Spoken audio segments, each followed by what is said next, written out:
I didn't want to animate every single laser shot in the scene, so I built myself a laser emitter using Blender geometry nodes. I also added a few settings here on the right side.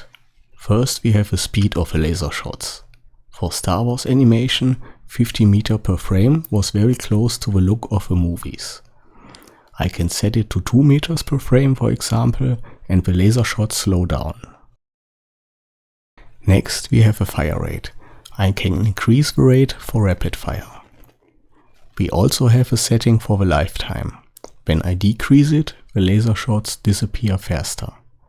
When I increase it, the laser shots fly further away. The fourth setting is the start frame of the laser shooting.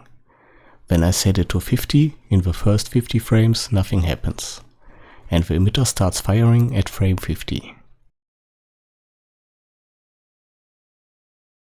The last setting is Show Emitter to position the laser emitter in the scene and align it to a target. In rendering, this setting must be deactivated to only show the cannon itself. Of course, you must model the cannon. In this case, I modeled a cannon tower from the Death Star surface. You place the emitter in front and start the animation.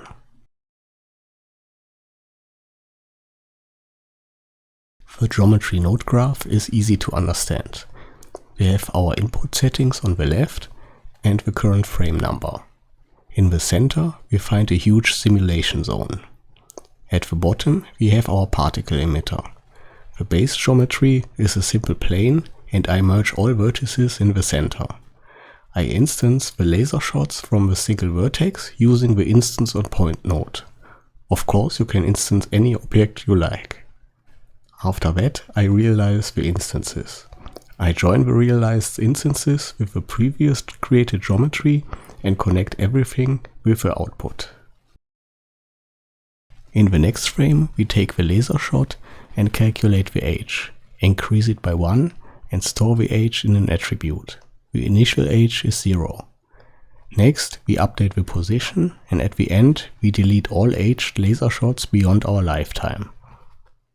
I shoot only in that direction. The idea was to align the plane later in the right direction. The start frame setting has the value 5 and I subtract 1, and after that I compare 4 with the current frame number. The fifth frame is greater than 4 and I activate the emitter. At frame 4 and below, the result of the greater than node is 0 and everything multiplied with 0 remains 0.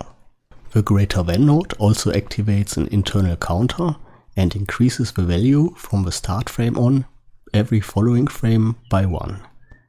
The initial value for the internal counter is the fire rate. Next, we perform a modulo operation with an internal counter as the numerator and the fire rate as the denominator. So if the current frame from the start frame on is a multiple of the fire rate, the modulo is 0, and otherwise with the clamp option the result is 1. So every time the result is 0, we need to fire. Therefore we need to invert the result with the subtraction node. 1 minus 0 becomes 1, and 1 minus 1 becomes 0. We multiply the result with a start frame check, and that's it for the laser emitter. In the video description you find a download link for the project file including the Death Star cannon tower.